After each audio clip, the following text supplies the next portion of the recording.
Hello दोस्तों, रोजगार RS academy में आपका स्वागत है। मैं रागनी आज आपके लिए लेकर के आई हूँ संविधान के कुछ टॉपिक्स यानी कुछ क्वेश्चन के साथ हम ये देखने वाले हैं कि जैसे संविधान के पहले का इतिहास क्या रहा, यानी कि संविधान जब हमारा बना उसके पहले अंग्रेज किस तरह से आए और कैसे शासन किए यहाँ पर आकर के।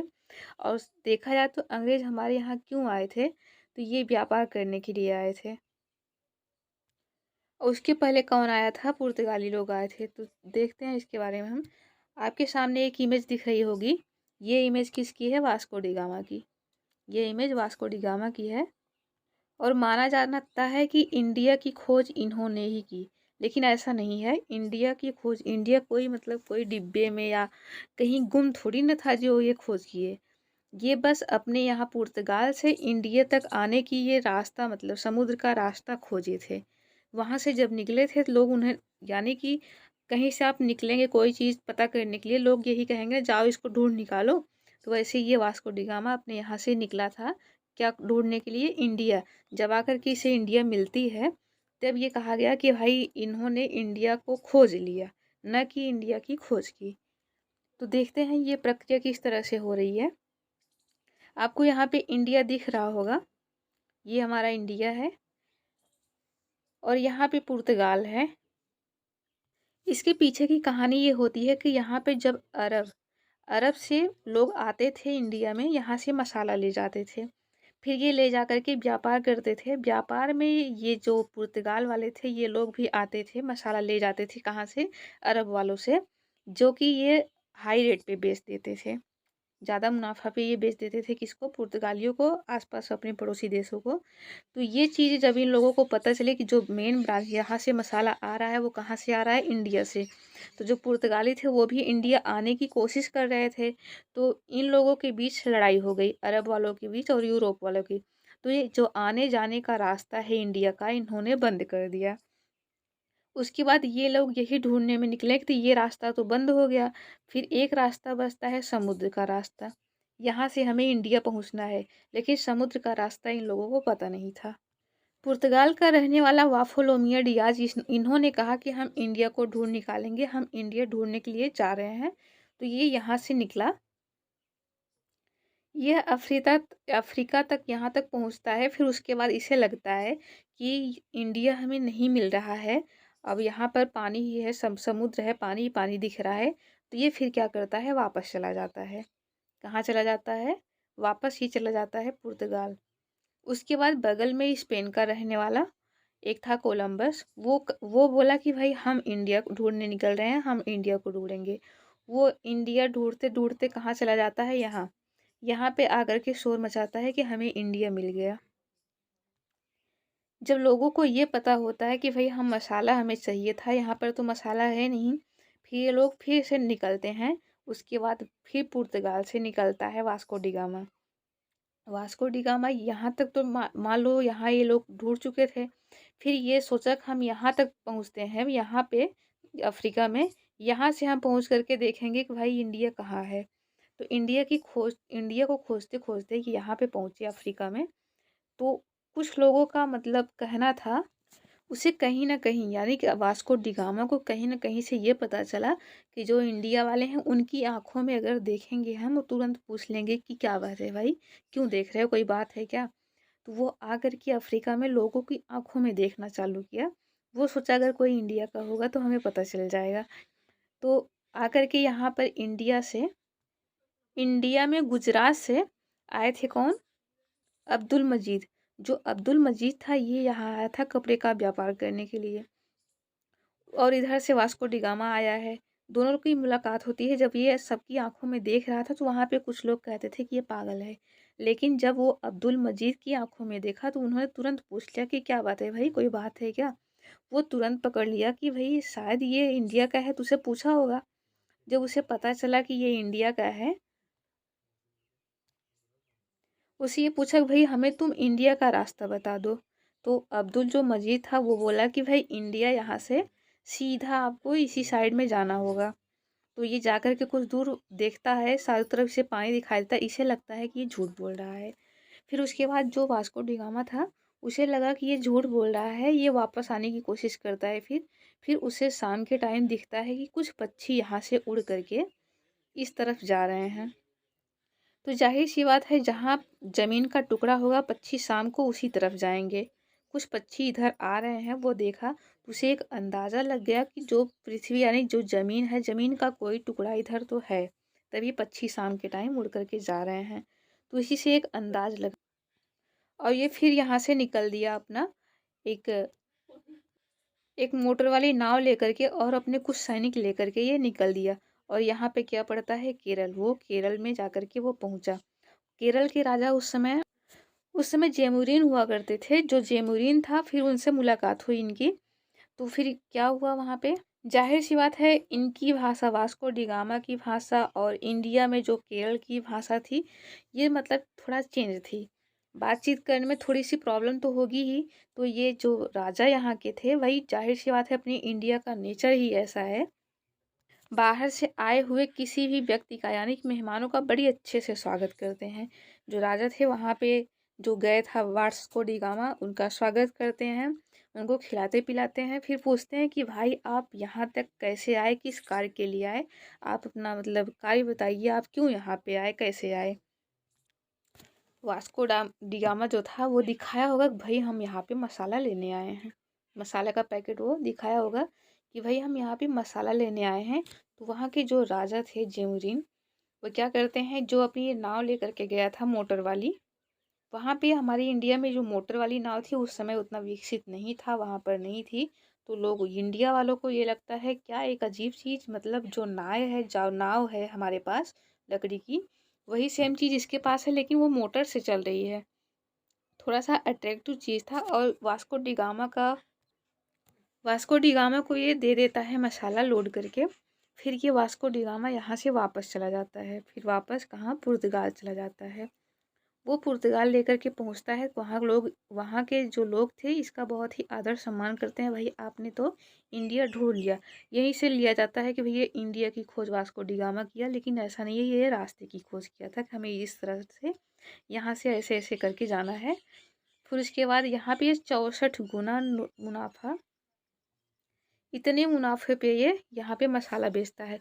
जाहिर सी बात है, अभी हम ही आप जाते हैं कहीं ना कहीं, जहाँ पे मुनाफा देखते हैं, थोड़ा सा मन में ये होता है कि भाई ये हमको भी करना चाहिए। तो आसपास के जो देश थे, पड़ोसी देश, सबको ये लगा कि अब हमको भी जाना चाहिए। फिर वहाँ से चल देते हैं इसके आसपास से, डच हो गए, स्पेन हो गया, फ्रांस हो गया, ब्रिटेन हो गया, पुर्तगाल हो गया, ये सब, और वहाँ पे इंग्लैंड भी, सब लोग यहाँ पर आने की कोशिश किए इंडिया में, यहाँ से मसाला ले जा कर के व्यापार करने की। उसी बीच में आते हैं अंग्रेज। वो भी यहाँ पर घूमने यानी देखने के लिए आते हैं।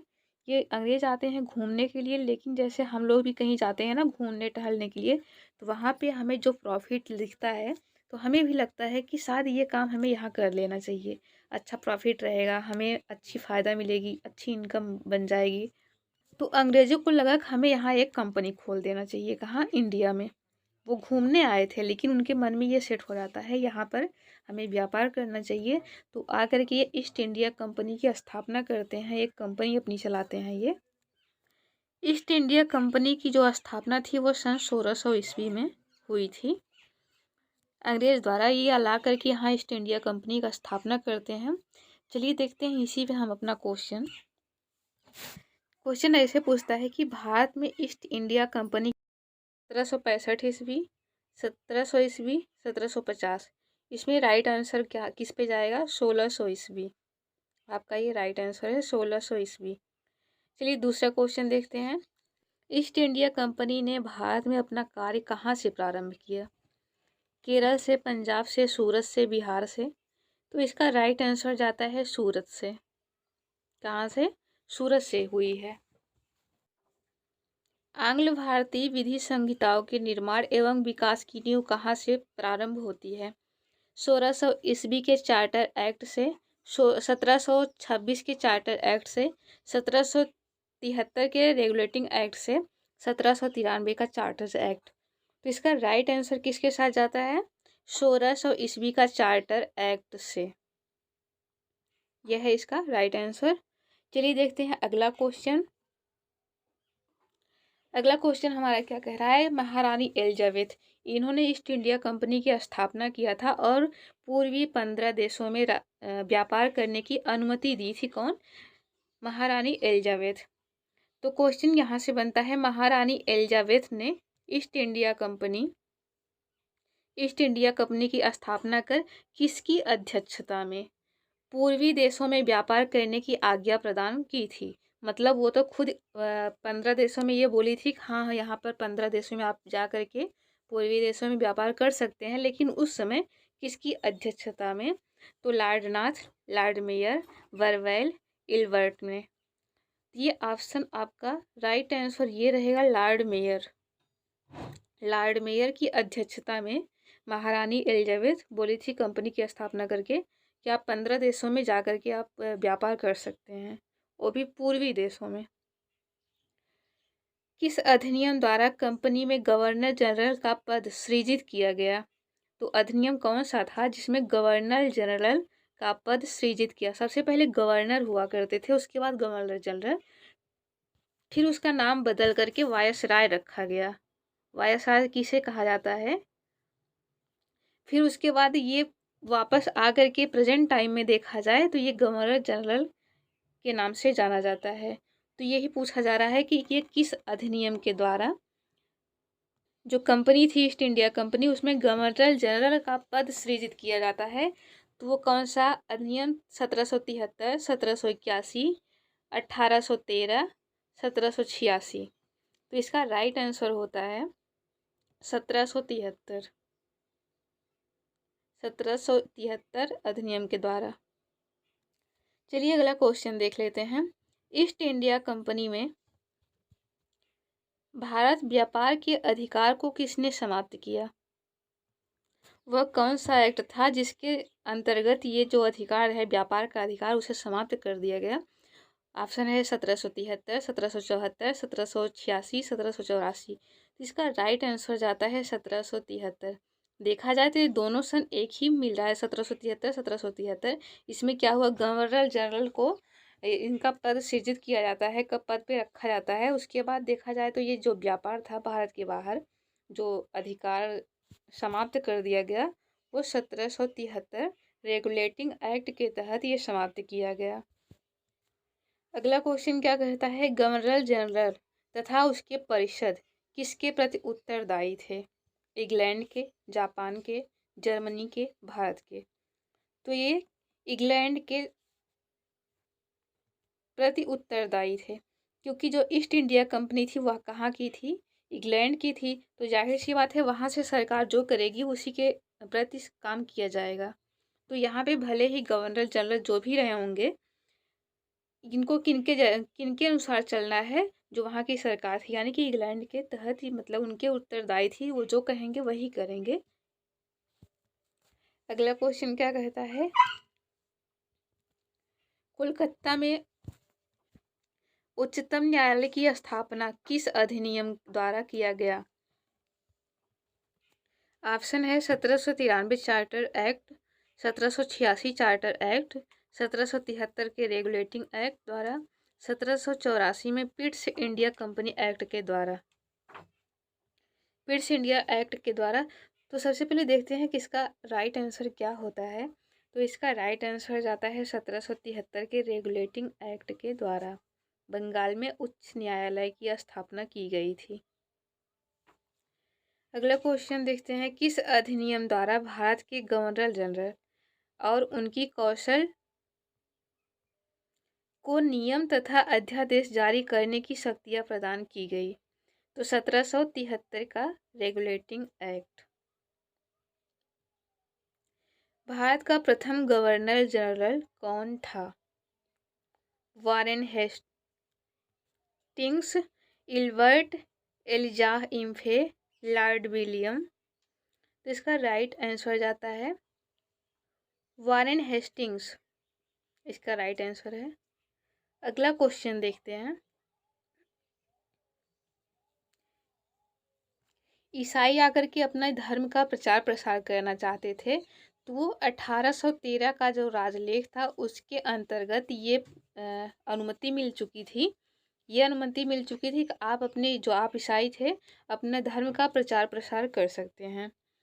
भारत में आकर बसने तथा व्यापार करने के लिए आने वाले अंग्रेज जो थे उन्हें लाइसेंस की ज़रूरत यानी कि अनिवार्य कर दिया गया था। तो ये पूछा है किस चार्टर एक्ट के द्वारा ये अनिवार्य कर दिया गया कि जो बाहर से अंग्रेज आ रहे हैं उसे लाइसेंस की ज़रूरत पड़ेगी, बिना लाइसेंस के कोई व्यापार नहीं कर सकते हैं।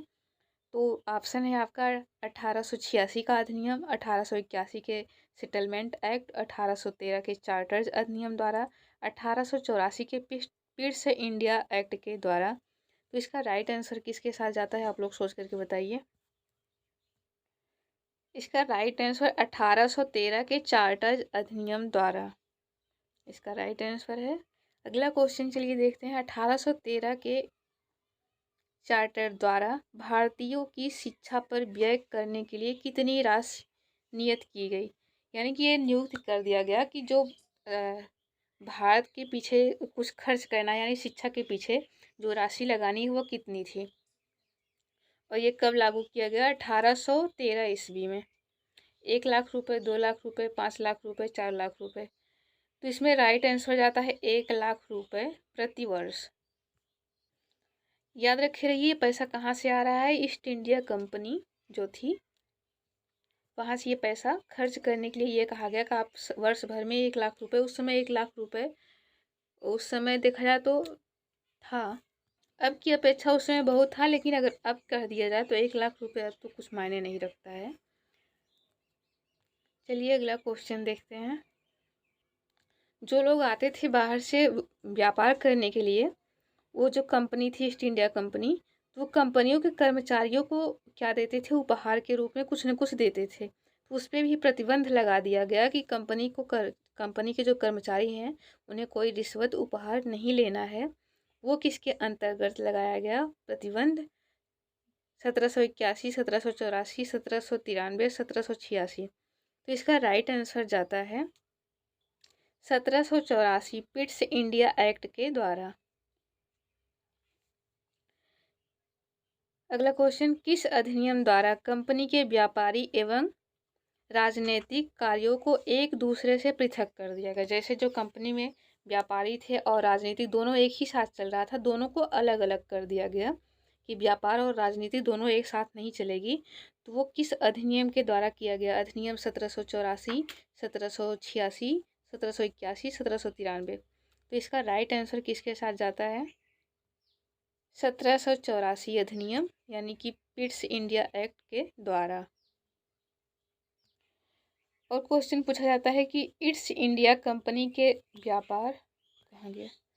ईस्ट इंडिया कंपनी के व्यापार और अधिकार को किस अधिनियम द्वारा समाप्त कर दिया गया। तो 1833 का राजलेख था, उसके अंतर्गत ये समाप्त कर दिया गया। अगला क्वेश्चन, कर्मचारियों की नियुक्ति के लिए प्रतियोगी परीक्षा का आधार किस अधिनियम द्वारा बनाया गया।